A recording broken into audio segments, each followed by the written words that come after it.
Buenos días. Vamos a dar inicio con la sesión de preguntas. La semana pasada, Juanca, quedaron algunas preguntas sin responder, entonces vamos a darle prioridad. Perfecto. Buenos días. Bueno, por aquí nos pregunta Gaby desde Uruguay. Quiere saber que en el estudio de reproducción espiritual nos habla de que Dios nos ha dotado a cada uno de dones espirituales, Ujú. que nos hace aptos para servir a Dios y cómo saber cuáles son. Sí, hay varios pasajes en la Biblia que hablan acerca de estos dones. Uno está en Efesios 4, ahí es donde me voy a concentrar para darte la respuesta, Gaby. En Efesios 4 dice la Biblia que en el versículo 7, pero a cada uno de nosotros fue dada la gracia de Dios conforme a la medida del don de Cristo. Cuando yo pienso en este concepto, a veces podría tender a confusión pensar que hay una medida en la cual Dios reparte. Quiere decir que a María Elisa le da en una mayor medida de algo y a Eileen le da en una menor medida de algo. Dice que cada uno debe considerarse a sí mismo conforme el don de la fe, conforme a la medida del don de la fe. Entonces podríamos pensar que la fe es dada también en una medida. Hay gente que tiene mucha fe que se le fue dada y hay gente que tiene poca fe que se le fue dada. Eso es un error. Yo prefiero pensar que hay distintos elementos que, que Dios usa para manifestar la gracia en los creyentes, como si fueran herramientas distintas. Es decir, hay vasos pequeños que sirven para tomar agua, hay vasos un poco más gruesos que sirven para tomar algún tipo de sopa o de caldo, hay vasos más altos que sirven para tomar algún tipo de bebida distinta, hay copas de agua, hay copas de vino, hay copas más pequeñas, en fin, hay distintos instrumentos que se usan para cumplir un objetivo. Así es que Dios no es que da más o menos a algunos, sino que de acuerdo al plan que Él tiene, Él organiza el cuerpo. Recuérdate que cuando tú te conviertes, vienes a formar parte de un cuerpo espiritual, que es la iglesia. Este cuerpo espiritual tiene un propósito y Dios, de acuerdo a su plan, acomoda el cuerpo, cada miembro en el cuerpo. No todos van a ser ojos, no todos van a ser nariz, no todos van a ser boca, no todos son oído. Todos tienen un plan y todos son sumamente importantes. Leía un artículo acerca del el dedo pequeño del pie, que pareciera lo más insignificante y lo necesario que es. En el momento en que tú no tienes ese dedo del pie, vas a empezar a tropezar, vas a perder el balance, por algo está puesto. Dios no puso nada que sobrara ni nada que fuera inútil en el cuerpo. Lo mismo cuando Él moldea el cuerpo de Cristo, cada uno de los creyentes viene a tomar un rol importante en este cuerpo, de acuerdo al plan que Él tiene. Todo lo que Él da, lo da con un objetivo, y es la edificación del cuerpo. 1 Corintios 12, 13 y 14 habla de los dones de la fe y habla de cómo todos ellos apuntan a la edificación. Esto es bueno tenerlo porque los dones Dios los reparte y si no entendemos la razón por la cual nosotros tenemos un don, vamos a usarlo o malgastarlo en nosotros mismos. Es decir, una persona que tiene la habilidad para explicar la palabra de Dios, Dios le da un don de maestro, pero podría usarlo para sí mismo, para exaltarse a sí mismo, para conseguir su propio aplauso, etc. Dios reparte dones y a alguno le da un don de evangelista y este cree que Dios le ha dado la gracia o que de su propio mérito tiene la gracia para ganar las almas y por lo tanto es superior a los demás. Nunca los dones son dados para el autosatisfacción del hombre o para el deleite del hombre, sino con el objetivo de edificar la iglesia. Entonces, dentro de la lista, Gaby, tú puedes encontrar en Efesios 4, dice, por lo cual dice, subiendo a lo alto, llevó cautivo a la cautividad y dio dones a los hombres. Un poquito más adelante, en el 11, dice, y él mismo constituyó a unos apóstoles, a otros profetas y a otros evangelistas. 3 dones de los cuales solo uno está vigente. Los apóstoles tenían un objetivo, eran las bases de la iglesia que se estaba formando, el fundamento apostólico es el que aclara la doctrina con la cual la iglesia va a crecer. Una vez cumplida esta misión, los apóstoles pasan a su nueva misión en el reino de los cielos y a partir del año 96-97 de la era, el último de los apóstoles que estaba vivo, parte y el ministerio apostólico cesa. A partir de ese momento queda escrito en la palabra de Dios toda la revelación. Cada apóstol tenía que cumplir con ciertas condiciones, están establecidas en el libro de Hechos, en el capítulo 1, cuando están eligiendo al 12º apóstol, una vez que Judas se suicida, hay que establecer un 12º apóstol, puesto que esto era importante que se completara. Y ahí están dadas las marcas que tenía que tener un apóstol para poder ser considerado. Y de todos los que revisaron, que estaban en la época, de los más o menos 120, que en ese momento eran discípulos de Cristo, incluyendo apóstoles, solamente 2 cumplían con el requisito. Y de los 2 hay uno que se escoge como el 12º apóstol. A partir de ese momento, Dios levanta de manera soberana un apóstol, digamos, fuera de época, que es el apóstol Pablo, que también cumple con las marcas de haber visto a Cristo, haber sido enseñado por él directamente, como entendemos, no me voy a meter en ese detalle, pero después de ahí cualquiera que se haga llamar apóstol, pues no entiende lo que está diciendo. Y lo digo porque hoy en día el hombre que trata de distinguirse, entre comillas, en la obra de Dios, pues va a usar mecanismos humanos para tratar de prestar la atención de aquellos que quiere acercar a él sobre una especie de distinción dada por Dios que no existe, haciéndose llamar profetas, apóstoles, en fin. El segundo que no está vigente es el de profecía, precisamente, porque la profecía tenía un objetivo, el objetivo de revelar el conocimiento no revelado hasta ese momento. Es decir, la Biblia no estaba completa. Entonces, los profetas tenían el objetivo de revelar aquello que no estaba escrito. Pero un día se completa la profecía, dice 1 Corintios 13, que cuando venga lo perfecto, entonces lo que es en parte acabará. Y aquello que es en parte era el conocimiento que estaba en parte. Había parte que se podía ir a consultar a la Biblia y había parte que había que esperar a que Dios lo revelara en la congregación a alguno de los que tenían don de profecía, ¿no? Entre ellos el que estamos estudiando, al profeta Samuel. Hoy vamos a hablar acerca del profeta Samuel. Dios le da a él la gracia de ser una especie de parlante, de bocina, a través de la cual Dios hablaba. Pero también, una vez completada la Biblia, el don de profecía cesa.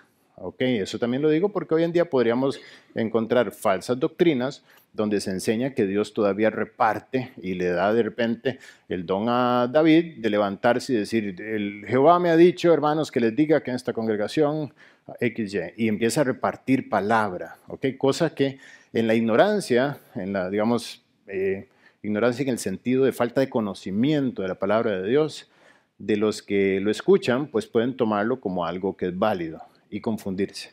Pero la profecía cesó en el momento en que la palabra de Dios estuvo completa. Además, la profecía tenía un sello de parte de Dios, para que no se levantara cualquiera y empezara a decir, Dios me ha dicho, hermanos, que les digan esta mañana que tal y cual. Siempre Dios acompañó al profeta con señales, prodigios y diversos milagros y repartimientos del Espíritu. Dice Hebreos capítulo 2 que la marca de que el profeta está hablando es que el profeta tenía un sello y era la manifestación de Dios a través de estas señales, prodigios y diversos milagros. Por eso vemos señales en el tiempo de Moisés, cuando Moisés está a punto de escribir el Pentateuco, o está en el proceso de escribirlo en realidad, porque no fue algo de un trabajo de 2 días, sino que está en el proceso de escribirlo. Dios acompaña lo que Moisés dice a través de las señales. Por eso dice 1 Corintios 2, que los judíos, que los judíos piden señales y los griegos buscan sabiduría. Dios entiende que los judíos están acostumbrados a pedir señales. De hecho, a Jesús le decían, ¿qué señal haces de que tú seas el Hijo de Dios? Él dice, la señal del profeta Jonás es la que voy a hacer con ustedes. El profeta Jonás estuvo 3 días en el vientre de un pez y al tercer día salió a la vida. Dijo, yo un día voy a estar levantado a la vida. En fin, el punto es que las señales lo acompañaban. 1 Corintios 12 dice que las marcas de apóstol están en mí, decía Pablo, que era el testimonio de las señales y milagros que Dios hacía. Okay. Esos 2 ya no están vigentes. El tercero que sí está vigente es el que acabamos de leer, que dice que en el 11, él mismo constituyó a algunos apóstoles, a otros profetas, a otros evangelistas. El don de evangelista sí está vigente. ¿Qué es eso? Que Dios me da la gracia a mí de ganar las almas, compartiendo el evangelio. bueno, entonces solo ciertas personas pueden ganar las almas. No, todos estamos llamados a ganar las almas, siempre que tú tengas el Espíritu Santo en tu corazón, cosa que sucede el día que naces de nuevo. A partir de ese momento tú puedes dar vida, de ti puede fluir vida. ¿Okay? Les pido paciencia con el tema del aire acondicionado, no crean que es al propio. Hay dos aspectos que no ¿cómo lo digo? No son nuestro carácter en nuestra iglesia. Uno, por supuesto, es cuidar los detalles. Este detalle lo tratamos de cuidar, pero estaba fuera de nuestro control. Hasta hace media hora nos encendieron el aire, pero no crean que no tuvimos control. Y otro es el que pegó esa cosa negra detrás. Él no estudia con nosotros, ¿ok? Pero bueno, sin embargo, estamos muy agradecidos de que Dios nos abriera este lugar y nos pudiéramos enseñar hoy la palabra de Dios acá. Volviendo al punto, el evangelista gana las almas, borracho en un bar puede ganar las almas porque es un don. Dice la Biblia que irrevocables son los dones y el llamamiento de Dios.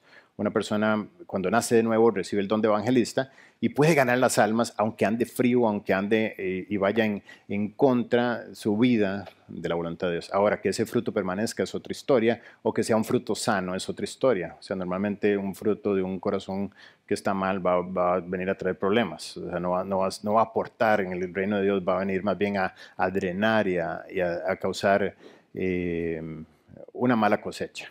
Pero el punto es que él puede ganar las almas. Hablamos de apóstoles, profetas, evangelistas. Dice más adelante a otros pastores y maestros. Eso sí está vigente. Dice la Biblia que el cuerpo de Cristo requiere de pastores, requiere de maestros, con el objetivo, dice, a fin de perfeccionar a los santos para la obra del ministerio, para edificación del cuerpo de Cristo. Lo que hablaba anteriormente. Entonces, pastores y maestros, el pastor apacienta, el pastor está rodeado de ovejas. Tú sabes que eres pastor o que tienes un llamamiento de pastor porque de repente te empiezan a seguir las ovejitas. Y tú te haces para allá y agarran las ovejitas para acá y haces para acá. Un día vi un video muy bonito de un pastor que tenía sus ovejas esparcidas. Entonces le pone el reto a ciertos turistas que estaban ahí de reunirlas, ¿no? Entonces llegan todos como, wow, vamos a ver. Entonces empezaron a hacerle sonidos a las ovejas, chu, chu, chu, chu, y las llamaban, y las ovejas volvían a ver qué les pasa a estos tipos. Les silbaban, le hacían ruido, vengan, las llamaban y todo. Y ya. Así pasaron como 3, 4, todos se reían, las ovejas los ignoraban. Y de repente se pasa el padre pastor y empieza a hacer un ruido con la boca y todas las ovejitas, así por cientos, llegaron y se le pusieron alrededor. Por eso la Biblia dice que las ovejas conocen mi voz y saben quién soy. Eso lo dijo el buen pastor, Jesucristo. Entonces, el pastor pues tiene esa particularidad y Dios le da la gracia de apacentar. Hay ciertas condiciones, varias condiciones, muchas condiciones que tiene que cumplir como pastor. Ser sobrio en la enseñanza, prudente, marido de una sola mujer, irreprensible, que tenga su casa en orden. Hay varias condiciones que están en el libro de 1 de Timoteo, capítulo 2 en adelante. En Tito también 2, Pablo le dice a Tito que sea ejemplo de los creyentes en toda buena obra, dice, en la enseñanza mostrando integridad, palabra sana,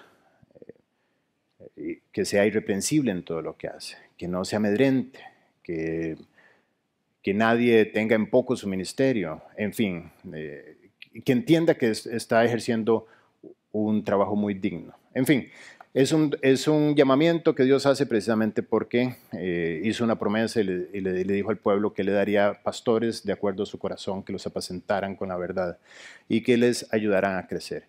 Y los maestros, pues por supuesto, es un trabajo necesario. La palabra de Dios es interpretada por el Espíritu Santo, pero el maestro hace el trabajo de acercar esa palabra al corazón de los creyentes y el maestro, pues, ayuda a picar, ¿no? Como cuando tú ves una mamá sentada con su niño, ya de 3, 4 años, y le ayuda a partir la carne para que el niño pueda consumirla.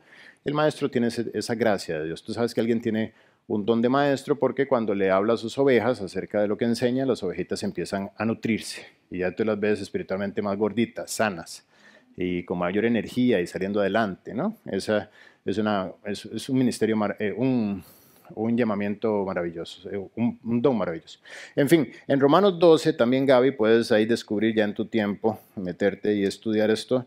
Dice, en el versículo 6, de manera que teniendo diferentes dones según la gracia que nos es dada, dice, si el de profecía, que lo acabo de compartir, úsese conforme a la medida de fe, o si de servicio, servir es un don. O sea, ustedes están aquí, estamos con calor, pero eso no es por falta de servicio. Hubo gente que estuvo desde hace 3 horas presencial acá, trabajando en esto, como Juan Calleo y otros que estuvieron ayudando, Denis, y que desde ayer andan moviéndose para traer para acá. Esto no ocurrió por casualidad. Ofelia, Sebastián han estado colaborando con esto, qué sé yo.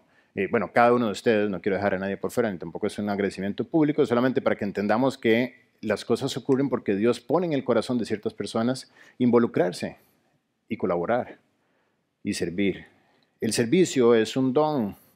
Dice, el que enseña en la enseñanza, ese es un maestro. El que exhorta en la exhortación, es increíble, pero exhortar es un don. Hay gente que tiene gracia para exhortar, para decir, mira, está fatal tu vida, está fatal lo que estás haciendo. Vas para un precipicio y luego abrazarse y seguir muertos de la risa y que la persona salga de ahí con un deseo de corregir y arreglar. Y hay gente que dice 2, 3 cosas y todo el mundo se le resiente, se le para en 2 patas porque como ovejas se le paran así porque no tienen la gracia para exhortar. En fin, todo esto es dado por Dios con el objetivo de edificar, de que su cuerpo sea edificado. Es algo maravilloso, ¿no? Haber nacido de nuevo y estar en un proyecto diseñado por Dios, que es la iglesia, donde Él tiene cuidado también de la nutrición de cada uno de los miembros. El que reparte con liberalidad, imagínate, repartir es un don. Hay gente que está muy pendiente de que haya café al final, de que haya bocadillos, etcétera, de colaborar con eso.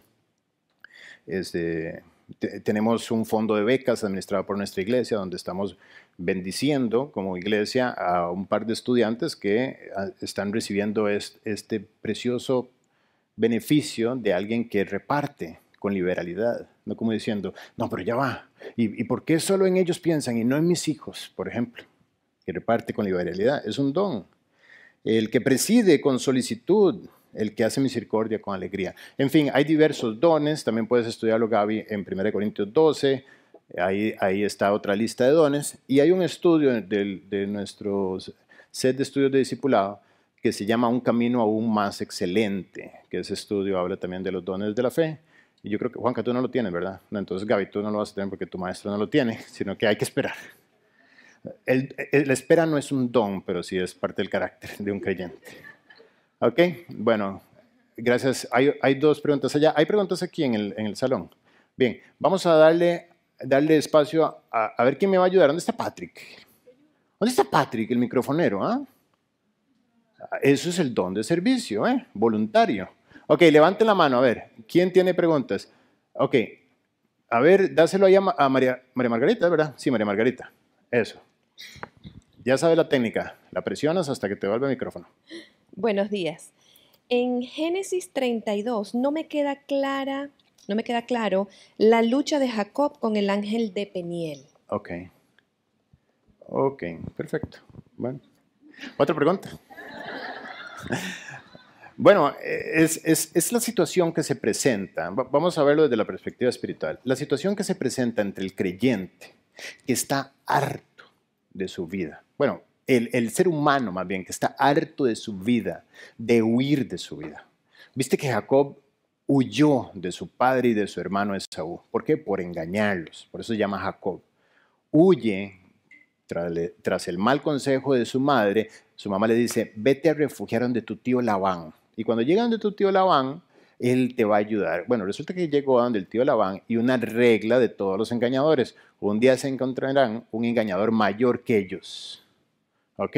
Se encontró el tío Labán, que era un tiburón, que lo engañó y lo hizo trabajar más tiempo de lo que le había pactado, en fin, hasta que él lo engaña de vuelta y tiene que huir. Y se ve de repente en medio de su pasado y en medio de su presente. Y su vida ya no tenía para dónde huir. Al frente lo está esperando su hermano Esaú con 400 hombres. Atrás viene Labán persiguiéndolo. Y él se da cuenta de que mientras más huye, menos soluciona su vida. Y ahí vuelve al sitio por donde había pasado muchos años antes, a Betel, que significa casa de Dios, porque él ahí había tenido una visión de una escalera de ángeles que subía y bajaba con ángeles. Y era Dios diciéndole, tienes la oportunidad de empezar bien tu vida conmigo, de arreglar las cosas acá. Bueno, cuando regresa años después, solamente había un ángel. Era como diciendo, esta es mi última oportunidad. Entonces, él se abraza del ángel y lucha con el ángel y le dice, no te voy a soltar hasta que me bendigas. Esta es mi última oportunidad de arreglar. ¿Ok? Entonces, lucha con el ángel lo lastima en el encaje de su muslo, etc. Pero el ángel hace algo maravilloso. Lo bendice y le cambia de nombre. Y le pone por nombre Israel. Israel significa a través del cual Dios lucha. Realmente Jacob, de manera espiritual, no estaba luchando contra el ángel, sino que juntos estaban luchando por algo. Dios le estaba mostrando a él que él debía abandonar su vida pasada. Y en ese momento, de manera simbólica, él nace de nuevo. Ahí vemos una nueva etapa de este hombre Jacob. Y como testimonio de eso, al día siguiente, su hermano Esaú, en lugar de venir a matarlo, viene y lo bendice, lo abraza, y él empieza a ver las marcas de una vida por gracia, donde ahora es Dios luchando. Bien. En un resumen gigantesco, eso es lo que está pasando. Bien. ¿Hay otra pregunta? Aquí a Mariana, ahí está Patrick ya. Dime. Mi pregunta es que si uno puede, digamos, recibir las bendiciones de todas las promesas que tiene la Biblia, aun cuando uno no las sabe, digamos que yo no sé que está la bendición de que si yo honro a mis padres me va a ir bien, claro, pero yo los honro, pero no sé que esa promesa claro, existe, yo podría todavía recibir. Sí, ese es el carácter de Dios. Los principios de la Biblia aplican aunque no los conozcas. Y aplican en un sentido aunque no seas hijo de Dios. ¿Ok? Es decir, soy ateo, pero soy fiel en la administración de mis bienes. Soy cuidadosísimo para gastar $1. Trabajo de 5 de la mañana a 11 de la noche todos los días. Cuido cada centavo. Invierto lo que gano. Soy fiel, soy fiel, soy fiel. Y de repente estoy lleno de riquezas. Ya no soy dueño de un negocio, sino que tengo toda la cadena horizontal de los negocios. Ya soy dueño del proveedor, soy dueño de parte del que me compraba y empiezo a crecer. Y el creyente que no aplica los principios, que es vagabundo, que está esperando que se abra el cielo y le caiga el pan, dice, no puede ser Dios, ¿por qué a él lo bendices y a mí no? Y él ateo y así en su mala vida de avaro y mal jefe y todo, y tú lo bendices. Y Dios dice, bueno, es que yo hago descender la lluvia para los justos y para los injustos. El principio aplica. ¿Qué quiere decir? Que Dios le va a perdonar o le va a pasar por alto su separación en el momento en que vaya a juicio. No, el punto es que los principios se aplican. La ley de gravedad aplica aunque no la conozcas. Ok, qué sé yo, si le pregunto a Nati, ¿dónde está Nati? Por ahí anda. Si le pregunto a Natalia si la ley de gravedad existe, me va a decir de qué me está hablando, o ni siquiera me va a entender. Pero si tira esto para arriba, le va a caer en la cabeza. Ok, porque la ley de la gravedad, igual las leyes de la palabra de Dios, aplican. Aunque no la conozcas. Y tiene que ver con el carácter de Dios. El carácter de Dios es inmutable. Su palabra dice, cielo y tierra pasarán, mas mi palabra no pasará. O sea, se va a cumplir, no se va a borrar ni una jota ni una tilde de lo que Él prometió, aunque no lo conozcas. ¿Sí? Muy bien. ¿Hay alguna otra? Bueno, allá Erika, corre. Muy bien, Patrick. En el capítulo de la tentación a Jesús. Lucas 4. En Mateo, bueno, yo lo leí en Mateo 4. Mateo 4. Es que ese no me lo sé. El tentador, el diablo, dice, porque escrito está, y reta a Jesús. ¿Cuál es la diferencia, o quería confirmar que la diferencia entre no tentarás al Señor tu Dios y citar a Dios en sus promesas es la intención del corazón? No, o sea, citar la promesa es lo que a nosotros nos hace recordar el carácter de Dios. Pero cuando yo la cito, yo tengo que siempre poner los ojos en el dador de la promesa. Un ejemplo son Sadrach, Mesach y Abednego en el libro de Daniel. Cuando ellos conocen la promesa que está en Isaías 40, que dice que aunque pase por agua y por fuego, no seré anegado. Es decir, ellos separaron esa promesa y cuando vieron al rey Nabucodonosor amenazarlos de que los iba a tirar en el horno de fuego, ellos dijeron, la promesa no voy a ser quemado por el fuego. Y le dijeron, yo no me voy a arrodillar delante de tus dioses, porque mi Dios va a impedir que yo sea quemado. Y si no lo impide, igual quiero que sepas. Lo que están diciendo es, el dador de la promesa es el dueño de la voluntad. Él si quiere la contesta, pero puede ser que tenga un plan por encima de contestar la promesa. Y es un plan más profundo que solamente él puede entender. Con lo cual, la cumpla o no la cumpla, mi amor hacia él, mi servicio hacia él no va a variar. ¿Ok? Entonces, eso es lo que yo hago delante de las promesas. Dios, tú prometiste que no hay justo desamparado ni su descendencia que mendigue pan. ¿Ok? Entonces, aquí está la promesa, Dios. Con lo cual yo te pido, Padre, que la cumplas. Pero hágase tu voluntad y no la mía. Tú sabes mejor. Porque si no la cumples conmigo, es porque tienes algo mayor que eso. ¿Ok? Eso es descansar en sus promesas. Otra cosa es decirle, ok, como aquí dice, hoy a las 6 de la tarde tú vas a poner pan caliente en esta mesa. Declaro que tú lo vas a hacer. Eso es tentar a Dios. Decirle a Dios lo que tiene que hacer. Por eso Satanás le dice a Jesús, bueno, dice la Biblia, Jesús, ya que estamos hablando de la Biblia, dice la Biblia que tú no serás sometido a tropiezo, por lo cual, entonces, ¿cuál fue la tentación? Lánzate del pináculo, ¿no? Lánzate del pináculo. Y Jesús dice, me puedo lanzar, pero yo no le voy a decir a Dios lo que tiene que hacer. Yo no le voy a decir a Dios que Él tiene que responder en este momento de la manera en que yo considero que Él tiene que hacerlo. ¿Ok? Eso es tentar a Dios. ¿Ok? Sí. Una pregunta más. Aquí, Oriana, Patrick. Aquí, mi amor. Aquí. Ajá. Gracias, Patrick. Guille, quería preguntarte sobre la célula de la semana pasada de los hijos. En Job. Recordarles que ahí, bueno, ahí hay agüitas, ahí están los baños en la entrada, a mano derecha, y que el aire pronto va a enfriar. ¿Ya está enfriando? Bueno, aquí está calentando. Ajá. Ajá. En Job, Ajá.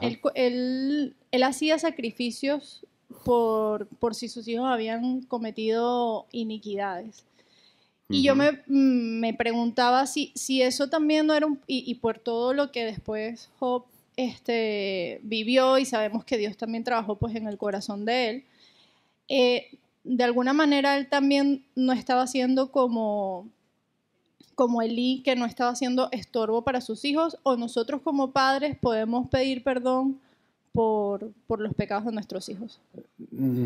O sea, puedes clamar por misericordia, pero Dios es soberano y dice la Biblia que cada quien dará a Dios cuenta de sí. ¿Ok? Entonces, a partir de cierta edad, que los niños tienen conciencia de que existe un Dios y que las infracciones de mi vida no se las van a cobrar a mi mamá, sino que me las van a cobrar a mí, lamentablemente mi mamá va a sufrir porque obviamente me ama, pero quien va a dar frente a esas infracciones soy yo. ¿Ok? Ya yo soy responsable delante de Dios. Entonces los padres tienen que clamar por misericordia. Realmente no podemos concluir que Job no los estorbó. Por la buena vida que tenía, pueden pasar dos cosas. Él no sabía la mala vida de sus hijos, o sí los estorbó y no está especificado en la Biblia, como fue el caso de Elí, que sí estaba especificado. El punto es que los padres deben clamar por misericordia sobre las vidas de sus hijos, y cuando los vean en una mala vida, estorbarlos. De esta manera honrar más a Dios que a sus hijos. Y en ese mismo sentido, bueno, sabemos que cuando llegamos a Cristo no necesariamente llegamos con el plan que Él tenía para nosotros, pero sí, llegas perfectamente a tiempo. Él no planeó tu vida de incrédula, pero la permitió y sabía el momento en que tú ibas a responder su llamado. Okay. A partir de ese momento empieza el plan predestinado para tu vida. Hay una agenda, un cronograma, minuto a minuto, predestinado para que tú andes en esas obras. Te las puedes brincar, eso sí, pero lo pasado Él no lo planeó, pero sin embargo sí lo permitió. Ok.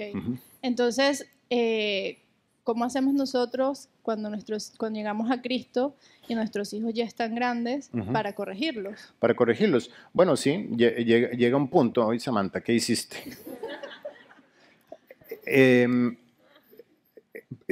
Eso, precisamente descansar en el hecho de que mi vida, en un sentido, no cumple con el modelo de familia que Dios diseñó en Génesis 2.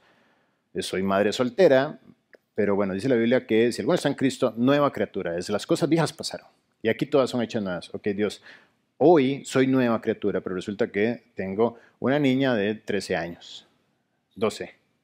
Bueno, parece de 19. Ok. Tengo una niña de 12 años, pero tú dices que soy nueva creación. Ok. Entonces, si bien es cierto, no la discipliné desde niña, como enseña tu palabra, pero actué en ignorancia por incredulidad, como dice el apóstol Pablo. Hoy, ¿cuáles son los recursos que tengo? Bueno, el principal recurso es que Dios sabe y Él permitió que la palabra de Dios y el Evangelio llegara a tu vida en este momento, no hace 12 años, ¿ok? Él lo permitió porque tiene un plan. Hay mucha gente que va a necesitar ver tu testimonio. Otras personas en situaciones similares van a necesitar y lo están necesitando y lo están viendo. Hoy te ha dado una discípula maravillosa, como Clivia, que ve tu vida y Clivia tiene un hijo, como Iker, ¿no? Que tiene, ¿cuánto? 14, y que tampoco fue disciplinado. Entonces Dios moldeando tu vida te da consolación para que tú también puedas consolar a otras personas. Entonces, saber eso, que Dios llegó a tu vida no tarde, no temprano, sino que Él es perfectamente puntual. Llegó a la edad que llegó. Segundo, esta disposición tuya, el elemento más maravilloso que puedes tener, que es la gracia de Dios. Dios va a dar la gracia día con día para ir añadiendo a tu vida sabiduría. ¿Ok? Entonces, sobre el día a día, tú vas a ir creciendo en esta sabiduría. Ahora, de manera práctica, ¿cómo hago? Bueno, tienes que corregirla. Digo, yo conozco a Samantha, es una niña increíble. El otro día se lo decía, las preguntas que hace Samantha en el discipulado a todos nos dejan con la boca abierta. Su corazón es algo hermoso lo que Dios está haciendo con ella. Pero sin embargo, tiene un material como el mío que es de carne y hueso. Y la carne y hueso pues no pueden agradar. Dice, los designios de la carne no pueden agradar, no se sujetan a la ley de Dios. Es imposible que de mi naturaleza salga algo en favor de Dios. Entonces eso tiene que ser moldeado. La particularidad que tiene un adolescente es que adolece.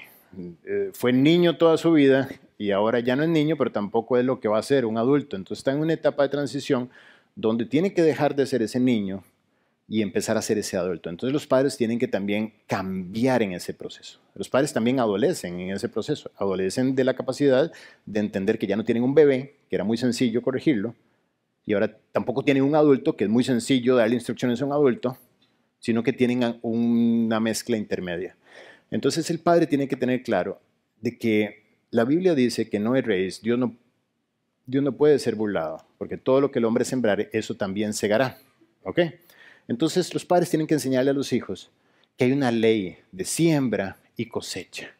Entonces, la adolescencia es el proceso donde cambia. Ya no vivo solamente por la gracia, donde lloro y me traen comida, lloro y me cambian el pañal, lloro y me cobijan, lloro y me destapan, lloro y mamá corre y papá corre. Ahora en la adolescencia, papá tiene que enseñarle que las cosas, él tiene que esforzarse, tiene que merecérselas, tiene que ganárselas. ¿Por qué? Porque cuando salga al mundo, no va a andar mamá levantándolo a las 6 de la mañana para que vaya a la reunión. No va a andar corriendo detrás de él con la lonchera porque lo deja el avión. Cuando tenga una reunión, un viaje a otro país. El mundo no funciona así. El piloto de la aerolínea no te espera. Él se va. El jefe, si no cumples los objetivos, te despide o te penaliza o qué sé yo. El mundo funciona así. El papá tiene que prepararlo. Entonces, en la adolescencia es una etapa maravillosa para que los padres empiecen a hablar este lenguaje y los enseñen de que si quieren beneficios, tienen que cumplir con responsabilidades. Y si no cumplen con sus responsabilidades, entonces no tienen beneficios. Identificar cuáles son esos beneficios. Ya tú sabrás qué es lo que le gusta y qué no le gusta. Y esas cosas que le gustan pues son aquellas que tiene que saber que las tiene como parte de que cumple con sus responsabilidades. Es obediente, cumple con las prioridades que tú les has establecido, con lo cual puede tener beneficios y va creciendo en esos beneficios. Igual que tú. Cuando tú te va bien, viene el bono, ¿no? Viene la bonificación en el trabajo, viene el aumento de salario, viene esto, viene el otro. Pero si no haces lo que te piden, si decides negligir, vas a tener repercusión. Bien, bueno, vamos a dejar las preguntas hasta acá. Las que quedan, por favor, tengámoslas pendientes para la próxima semana. Si son urgentes, con todo gusto también me pueden escribir al WhatsApp, sobre todo si son temas personales. Bien.